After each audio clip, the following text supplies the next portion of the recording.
फूलल गोरे गोरे गाल वाली नाचेल छौरी बंगाल वाली फूलल फूलल गोरे गोरे गाल वाली पता चली जैसे छौरी के ऐसा से अरे करी माई के वाला ही तो दिन भटकेंगे टे कैले रहता ना मनबो मन जिला दरभंगा के छौरा रंगदार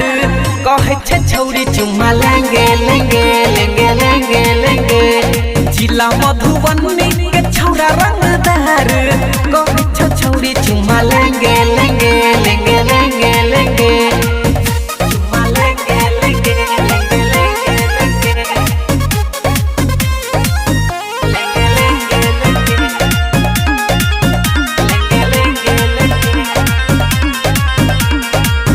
छूले बिना रहतोने छोड़ दे तो बासी सीतामढ़ी से कटिहार चले बदमाशी छूले बिना रहतोने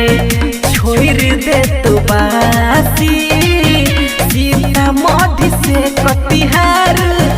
चले बदमाशी तो थोड़े थोड़े सब में तू छुरी बैठ दे अरे करी माई के वाला ही तो दिन भटकेंगे टे कैले रहता ना मनबो मन जिला सुपौल के छौरा रंगदार कहे छे छौरी चुम्मा लेंगे लेंगे लेंगे लेंगे लेंगे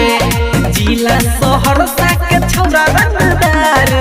कहे छे छौरी चुम्मा लेंगे लेंगे लेंगे लेंगे लेंगे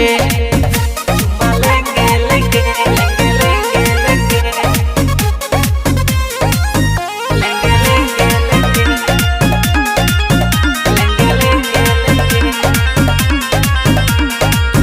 गोले गोले देख के तोहर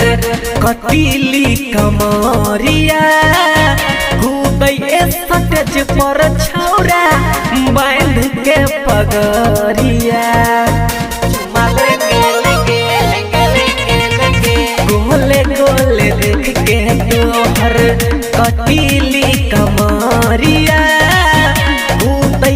सटेज पर छौरा बांध के पगरिया तो चंदन की सलवा जले तो फूल नहीं दिखे करी माई के वाला ही तो दिन भटकेंगे टे कैले रहता ना मनबो मन जिला बेगूसराय के छौरा रंगदार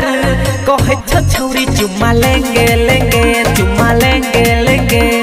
जिला खगड़िया के छौरा रंगदार कहे छे छौरी चुम्मा लेंगे लेंगे लेंगे लेंगे लेंगे जिला दरभंगा के छौरा रंगदार कहे छे छौरी चुम्मा लेंगे लेंगे